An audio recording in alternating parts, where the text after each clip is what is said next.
আজকের এই প্রোগ্রামে সভাপতিত্ব করছেন মোহাম্মদপুর থানা আওয়ামী লীগের সংগ্রামী সভাপতি মানুষ গড়ার কারিগর অধ্যক্ষ এম.এস. আক্তার। উপস্থিত আছেন ঢাকা মহানগর উত্তর আওয়ামী লীগের সংগ্রামী সভাপতি মৃত্যুঞ্জয়ী নেতা আমার বড় ভাই শেখ বজলুর রহমান। উপস্থিত আছেন ঢাকা মহানগর আওয়ামী লীগের সংগ্রামী সাংগঠনিক সম্পাদক আজিজুল হক রানা।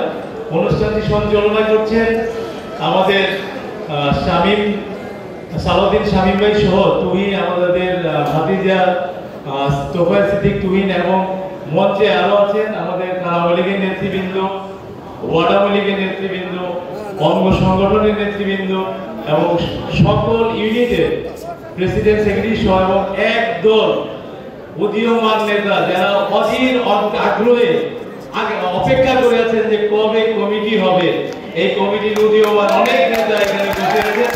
আমরা আশা করবো যে খুব শীঘ্রই কমিটি ঘোষণা দিবেন আমাদের নেতৃবৃন্দ। এবং আওয়ামী লীগ এই যে প্রতিষ্ঠা বার্ষিকী 1949 সালে আওয়ামী লীগ গঠিত হয়েছিল, তারপর থেকে একে 75 বছর এখানে অনেকেই আছেন, আমাদের খুব কম লোক আছেন যার বয়স 75 বছর। আমরা কিন্তু সেই আওয়ামী লীগের প্রতিষ্ঠা বার্ষিকীর সময় কেউ এখানে জন্মাইছে কিনা আমার মনে হয় খুব একটা কেউ নাই। তারপরও এই যে দলটি যেভাবে বাংলাদেশের প্রাচীন দল হিসেবে এই দেশটিকে টেনে নিয়ে যাচ্ছে, পাকিস্তান বিরোধী আন্দোলন, মহান মুক্তিযুদ্ধ, এরশাদ বিরোধী আন্দোলন, সব কয়টা আন্দোলনে নেতৃত্ব দিয়ে বাংলাদেশকে যেভাবে সোনার বাংলায় স্মার্ট বাংলাদেশে রূপান্তরিত করছেন, এটা বাংলাদেশ আওয়ামী লীগ ছাড়া কোন দলের পক্ষে যেমন সম্ভব না। আমরা জানি ঐক্যবদ্ধ আওয়ামী লীগের কোনো বিকল্প নাই। আমরা যতদিন ঐক্যবদ্ধ থাকবো ততদিন বাংলাদেশ আওয়ামী লীগ রাষ্ট্রীয় ক্ষমতায় থাকবে।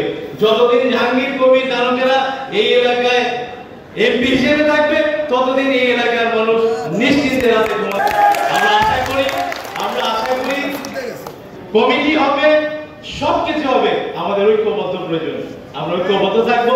যে ডিক্লারেশনে আছে 21 তারিখের যে র্যালি, এখানে হয়তো অনেকেই গ্রামে যাবেন, কিন্তু আমরা যারা ঢাকায় থাকবো তারা যাতে সর্বোচ্চ চেষ্টা করে সেই র্যালিকে সফল করার জন্য, এবং 23 তারিখে যে জনসমাবেশ প্রতিষ্ঠা বার্ষিকী আমরা আমাদের সর্বোচ্চ চেষ্টা করবো। আমাদের ওয়ার্ড আওয়ামী লীগের নেতৃবৃন্দ আছেন, আমাদের অঙ্গ সংগঠনের নেতৃবৃন্দ আছেন, সবার সাথে আলোচনা করে পরামর্শ করে যেভাবে সর্বোচ্চ আলোচনা করা যায় আমরা সেই ভালো অবস্থানে নেব ইনশাআল্লাহ।